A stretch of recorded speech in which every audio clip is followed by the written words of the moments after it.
Hey everyone, I'm going to be speaking to you today about the Capricorn Solstice, which is happening on the 21st of December. It will vary by time. In the UK, it's going to happen at 3:05 in the afternoon. So this is so blended both with the closest flyby of Three Eye Atlas to the Earth on the 19th. And of course, we also have the Sagittarius new moon. If you're in the Americas on the 19th or very early morning, 1:44 in the UK, 2:44 Western Europe and onwards to the east.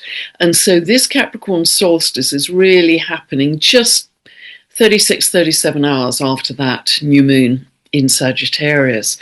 And remember that that new moon in Sagittarius is also on the world axis, because 28 of the mutables to 2 degrees of the cardinals, hovering around that 2 degrees either way of 0 of the cardinals, is known as the world axis. So whatever is happening on the 19th, 20th, depending on where you are in the world, of December, that is going to have some kind of global significance. And I think the closest flyby of Three Eye Atlas to our Earth is certainly going to have that. So this is, although of course we have a Capricorn solstice every single year, this is by no means a regular Capricorn solstice. I think if you've been listening to me and many other people this year, you'll have become very clear that we're at the end of a 12,000 year cycle. We're moving through the galactic current sheet that only happens every 12,000 years, give or take 500. We're at the end of a 12,000 year descending cycle in the Yuga cycles. We're at the end of Kali Yuga, which began to happen March, the Aries equinox this year. We are at the end of the Kali Yuga, the age of darkness itself, and we're starting to gradually climb back up into the ascending cycle. So it's a tipping point in that way. Plus the extraordinary shift of all of the outer planets from their previous signs of water and earth into air and fire, and they'll be fully all in those new signs by the 26th of April next year.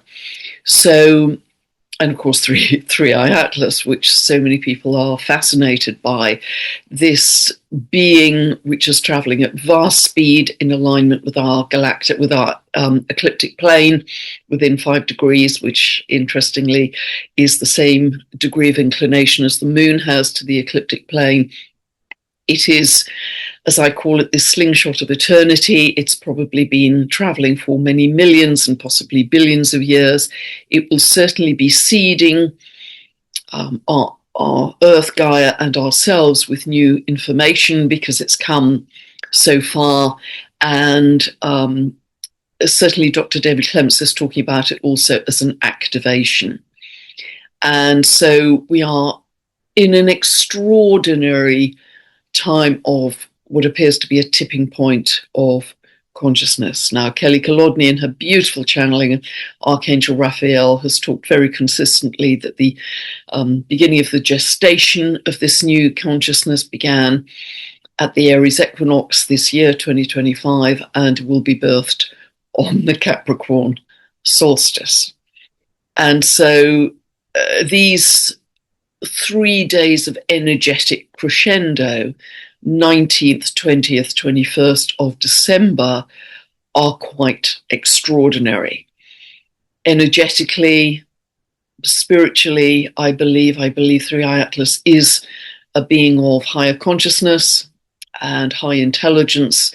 And I'm filming this on the 10th, but we will know so much more, of course, after the 19th in terms of the effect that it has had on us and Gaia. I mean, I find certainly when I ask my higher self to connect me to the energy of Three Eye Atlas, I feel a kind of loving bliss, a loving bliss. Now, I'm speaking for myself here, my own individual experience, but I'm noting on social media many other people are talking about this sense of bliss or serenity when they connect to that energy. That I don't know if that is statistically significant. I can't prove it to you on an Excel spreadsheet, but anecdotally, energetically, that seems to be what many people are experiencing, which is, of course, incredibly positive. So please do use these 3 days of 19th, 20th, 21st to go into meditation or contemplation more often than you otherwise would, whatever that represents for you, whether it's just spending a little more time in nature, just closing your eyes and dropping into your breath a little more frequency, with a little more frequency, candle gazing, meditating, breath work, whatever it means for you to have that sense of connection to the oneness, connection to Gaia and all that is, that living sense of oneness and all that is, you as a divine spark. So inevitably, what I'm going to be sharing about this Capricorn solstice is going to have a lot of similarity to the new moon in Sagittarius because they're so close. But there are a few things that are different, and so I'm going to try and highlight those as I go through. But remember that new moon, 28 degrees of Sagittarius on the 19th, 20th, is on the world axis because it's tipping into 0 of Capricorn, 0 of the Cardinals, world axis. It will have global significance. So see where that 28 degrees of Sagittarius falls in your chart. Don't forget to set a new intention. Perfect time to plant a new seed for what you want to manifest in your life. And in round about 6 months' time, you will start to see at the full moon in Sagittarius some manifestation of that new seed. And when Three Atlas passes by us on the 19th, it's coming quite close in the heavens to Regulus, one of the fixed royal stars of Persia. And Regulus is very connected to leadership, divine power, courage. And when I say leadership, I don't mean in the old-fashioned way of top-down domination. There's a sense of spiritual sovereignty being birthed here, as I've spoken about at great length, a sense of spiritual sovereignty that is going to grow stronger and stronger as we move through 2026. Now, as I said, I'm going to be covering the Capricorn solstice here. I also want to highlight that on the 21st, I'm involved in a wonderful event with my dear friends, Kelly Kolodny, who's going to be channeling Archangel Raphael and possibly other beings, I don't know at that stage, in that event, and also podcaster that many of you will know, wonderful Emilio Ortiz. The three of us are going to be together then.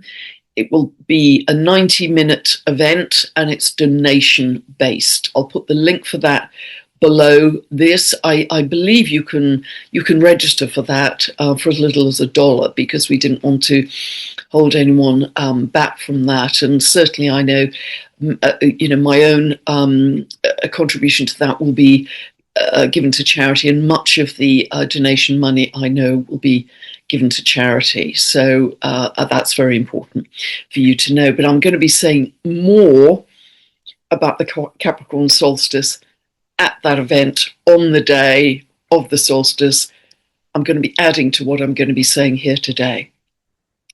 Okay, so every equinoctial solstice is like striking a tuning fork for the next 3 months. It forms the first layer of paint, if you like, on the canvas. It's a backdrop energy for what we're going to be experiencing in the following 3 months until the Aries equinox. And as I've already said, we know how powerful these 9 months have been as the gestation of the new consciousness from the Aries equinox 2025, March 21st this year, until this point with the Capricorn solstice.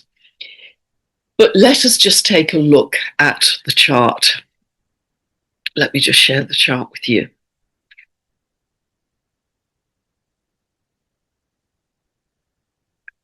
So, here we have it. This is happening at 15:05 UK time, but you have to work out your local time zone. So ignore the houses, ignore the clock face. We're just going to be looking at where the planets are falling and their aspects to each other. And of course, the definition of the Capricorn solstice is when the sun moves into 0 of Capricorn, which we see here, 0 of Capricorn. And as I mentioned in the new moon in Sagittarius, it is equidistant by degree between, it's sandwiched, if you like, between Venus, representing the divine feminine, sacred feminine, and Mars, representing the sacred masculine. So here we have and there's a beautiful video that Heather Ensworth did. I'll put the link for that below, where she covers in a lot of detail this synodic cycle of Venus and Mars, because Venus and Mars, although they come together every 2 to 3 years, they only come together in a triple conjunction with the Sun around every 6.5 years.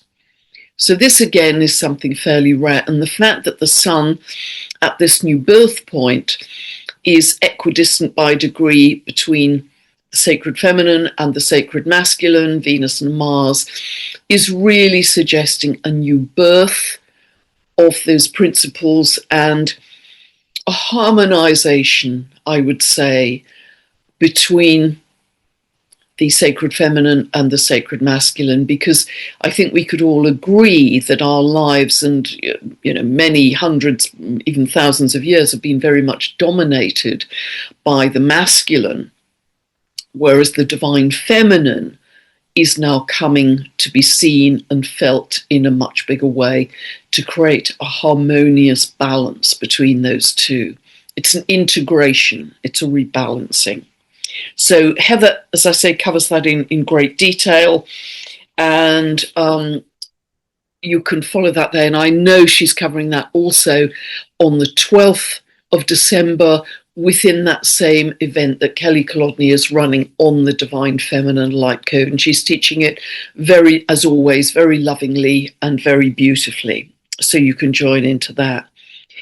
And so just as we had with the new moon in Sagittarius, Vada, as I mentioned then, is conjunct the galactic center, because that's at 27 of Sagittarius. And remember, the galactic center is where we have this massive outpouring of raw energy with which we then create our world. This is creative energy for us.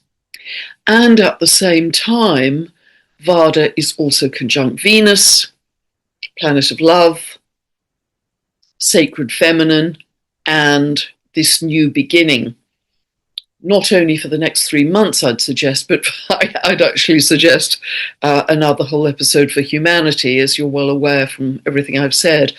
And Vada is a beautiful dwarf planet. She, in Tolkien's vast book of the creation myth, Silmarillion, she's known as the Queen of the Elves and the Kindler of the Light of the Stars.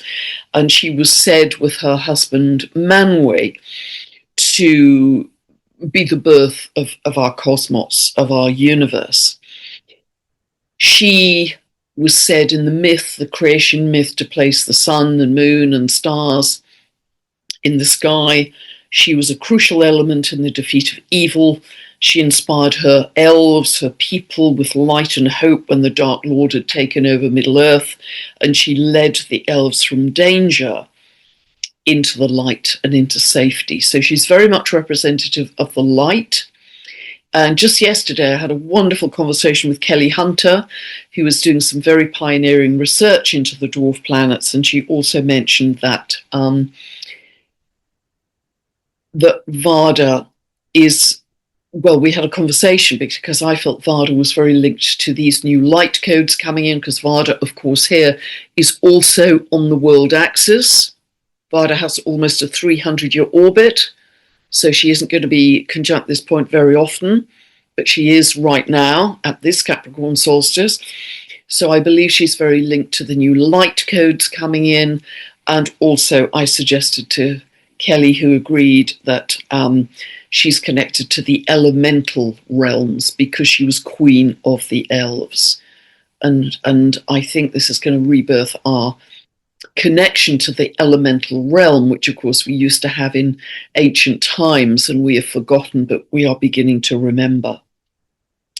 So I haven't put Manwë in this chart. He's not included in my software, but Manwë is at 3 degrees of Aries.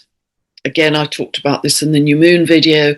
So Vada, the sun, and Mars are all square to Manwë, and Manwë was the husband of Vada, and together they created the cosmos.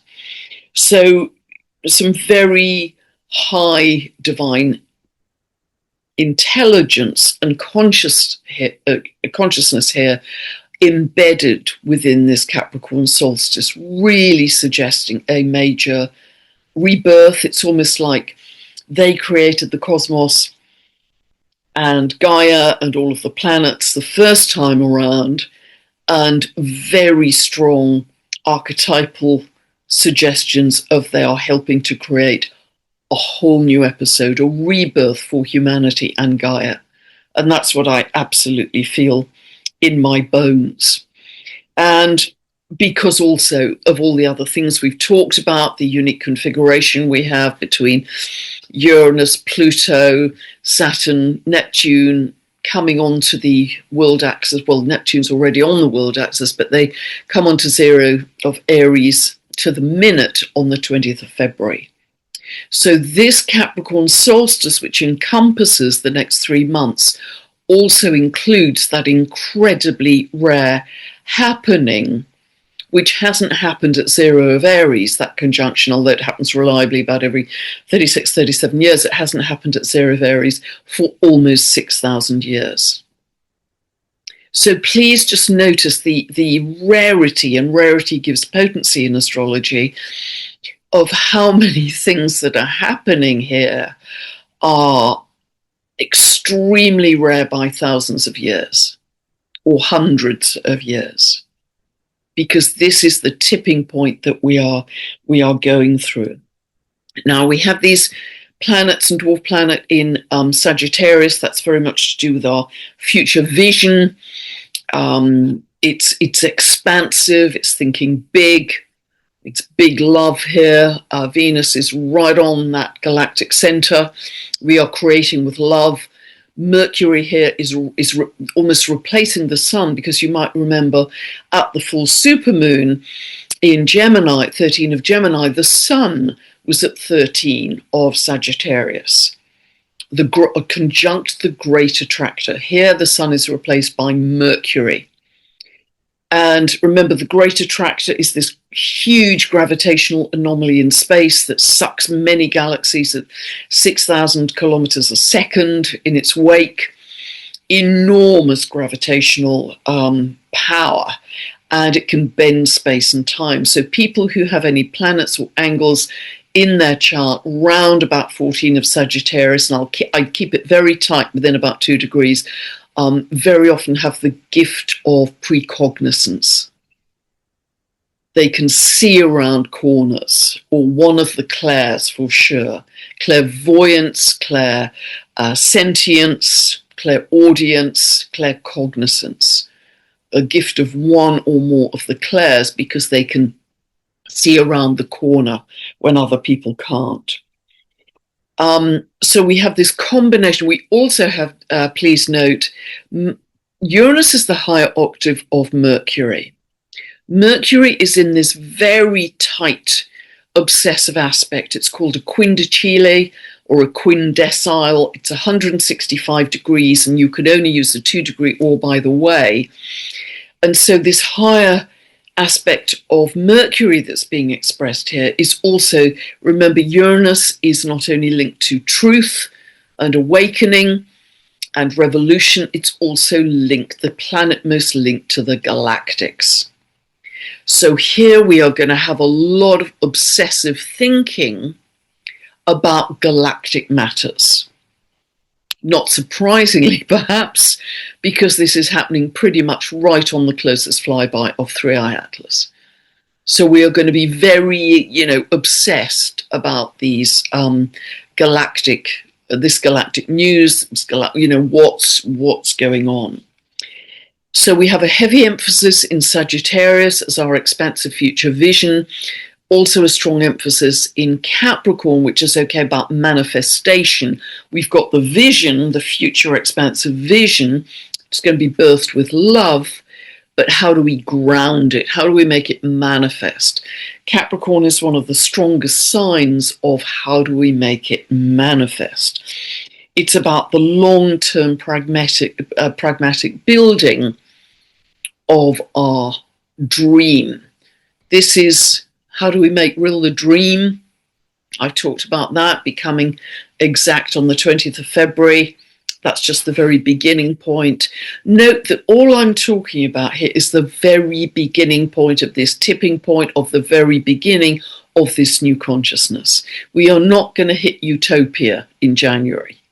We are absolutely not. But it's the very beginning of the beginning of this new consciousness that is going to start to change a lot of things. So really use this period of incubation, and we haven't got long left, guys. We haven't got long left until we get to that 20th of February, when the energy starts to change very significantly, when Saturn, Neptune move from water into fire, primal fire. So looking at some of the other thing I want to say is the moon is here at 17 of Capricorn, and that becomes very important in early January. So remember 17 of Capricorn, because what planets do is activate, they make hot certain degree points, which then become more manifest a little while down the road. So remember 7, keep that in your mind. The sun here is in a quincunx to Uranus. This is all about expressing our authenticity, our galactic connection, feeling that more strongly, and also our higher consciousness. This is a jump to a higher state of being, a higher mind. The sun is also quincunx to Sedna. Sedna, this is our dwarf planet. Alan Clay calls it soul consciousness. Remember, Sedna has an 11,400-year orbit. This is the dwarf planet I believe is most linked to metamorphosis, our change of state, that she went from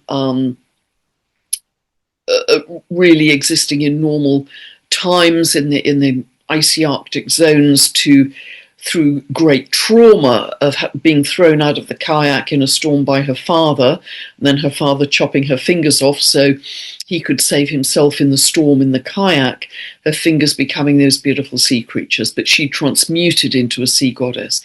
It was a total change of state. So for me, she is very much about this powerful regeneration, this change of biological state that we are going through as humanity. What reinforces that is Homer, the Sun and Mars here are sextile to Homer, our other dwarf planet linked to regeneration and change of state. Homer, you remember, was able to birth babies from all over her body, not just the regular places, reverse her age. And she's very connected to us as humanity being able to regenerate ourselves, particularly when we're in natural rhythm with the earth and nature.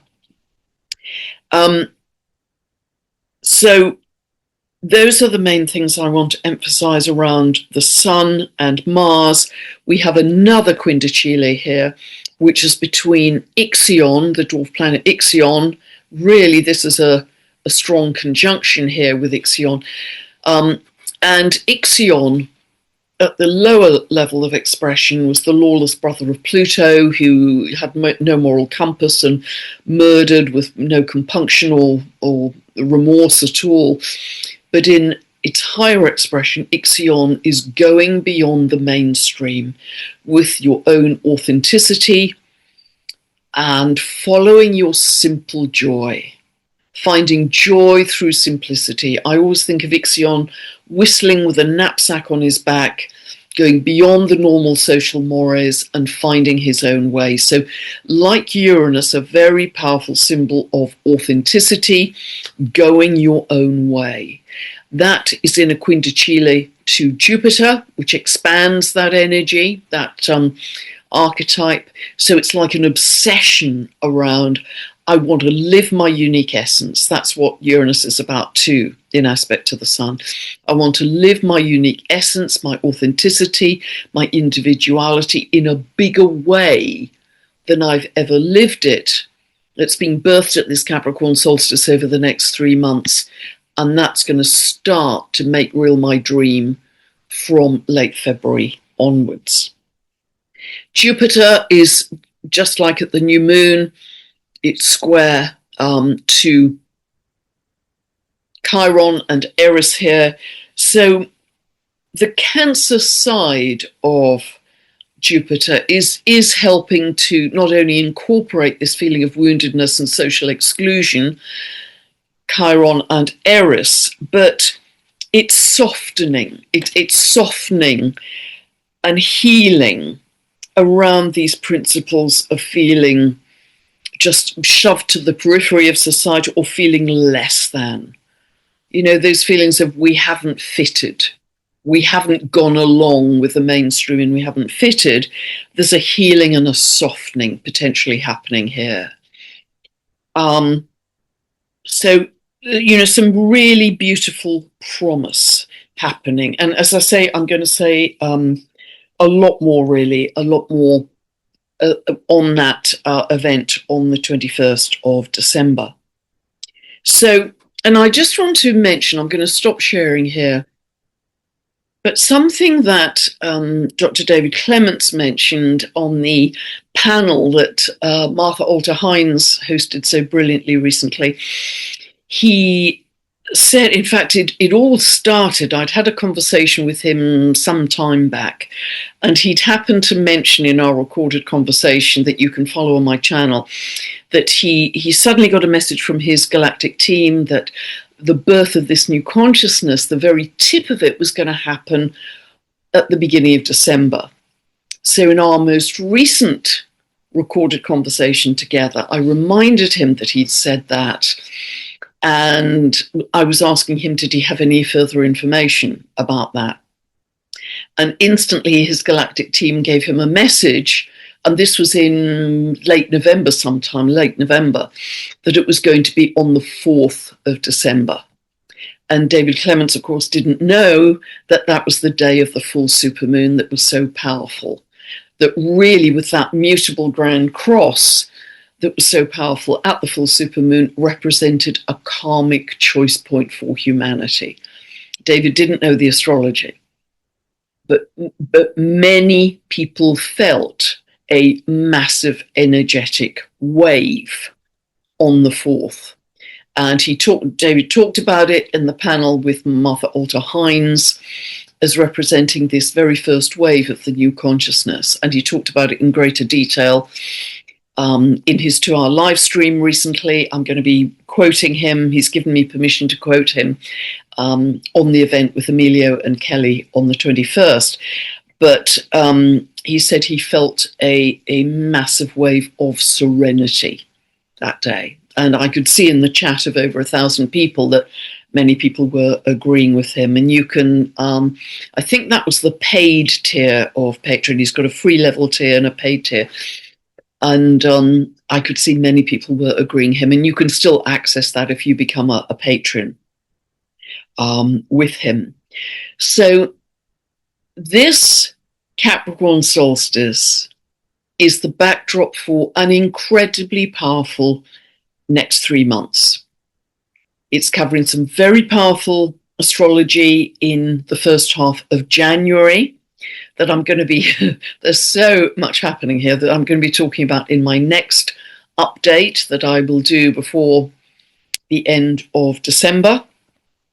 It's also covering the very rare Saturn-Neptune conjunction on the world axis at 0 of Aries. That hasn't happened for almost 6,000 years at that point, at 0 of Aries. It's covering some extremely powerful astrology. Just before that, we have a solar eclipse 3 days before that conjunction on the 17th of February, squaring Uranus exactly. It's going to be a pretty radical, truthful, shocking, awakening solar eclipse. That's a big, very big new moon. We then have another new moon extremely close to the Aries equinox. That's happening on the day before the equinox. It's happening on the 19th of March. That is on the world axis as well. And then we reach again the Aries equinox, which this year is happening on the 20th of March.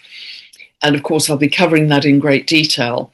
And that has, if we just take our regular traditional planets, that has 5 planets in Aries. If we also include the Chiron and the dwarf planets of Eris and Manwë, we have 8 planets, 8 orbiting bodies in Aries. Primal fire, the first sign of the zodiac. That is absolutely extraordinary in terms of a message of new beginnings, initiation, go time, etc. And of course, it has so many because it's very rare for Saturn and Neptune to be in Aries at the same time. Saturn has a 29.5-year orbit. Neptune has a 165-year orbit, so it's very rare for them to both be in Aries at the same time, together with the personal planets of, the sun, the moon, etc. So it is incredible driving forwards, new beginning energy, and we really have to maximize that. Now, in addition, it is a 1 year, 2026, because you add the 2 and the 2 and the 6, and numerologists read that as a 1 year. So just like 2025 was a year of endings, 2026 will most certainly be a year of new beginnings. I think a great deal of innovation will be happening, a great deal of creativity, a great deal of remembrance and rediscovery of ancient wisdom, discovering of ancient sites, ancient cities, ancient practices, as well as the leading edge of new inventions, discoveries, free energy, etc., etc. I think it's going to be very fast and really one of the most exciting years we've lived to date. But we have to throw ourselves into this fully and not keep hanging on to give life force to what is dying and we absolutely don't want to see more of. In Chinese astrology, the Chinese New Year begins on the 17th of February. That is exactly the day of a solar eclipse in Aquarius, square to Uranus. This is the year of the fire horse. And just if you didn't know anything about Chinese astrology, and I know very little, it's based on the Jupiter cycle, but I know very little about Chinese astrology, just the words fire horse give you some idea. This is about dynamism, bold moves, changes, innovation, courage. It's about freedom, big time about freedom. Don't hold me in, don't hold me back. It's about independence. It's about going your own way, which horses love to do. They don't like to be constrained. It feels exhilarating that we are leaping forwards into new ground. Leaping forwards into new ground. It's very exhilarating. I do think there will be a lot of earth changes in various respects next year, but I do think that we will individually go through many, many changes. Maybe for many of us, it will be a change of geography, a change of relationships, a change of the kind of work we do in the world. Will there even be things defined as career going forwards? Or will you just be following your passion and your joy like Ixion? I think it's the beginning of a very different type of experience of what we call life on Gaia. And our connection to Gaia is going to become, again, we're going to remember and reconnect and love and become stewards, loving stewards of this beautiful consciousness of the earth that we have lived on with so little recognition of that to date. So I feel a lot of magic happening in 2026. And I think that the beginning of that magic is happening on the 19th, 20th, and 21st of December. So really, take the opportunity to throw yourself into this incredibly unique energy that we're having right now. Do consider registering for that event with Kelly Kolodny and Amelia Ortiz on the 21st. I think that will be exceptional. Actually, I think Kelly's channeling is going to be off the scale for that, and very beautiful and very loving to launch us into just a very different year and a very different consciousness. God bless. I hope you do feel excited about what's to come. We are certainly, I think, at the end of this year, this was the year of the snake. In 2025, I think we are most certainly shedding the skin of the old order, and that will accelerate. God bless you all, and see you again very soon. Bye for now.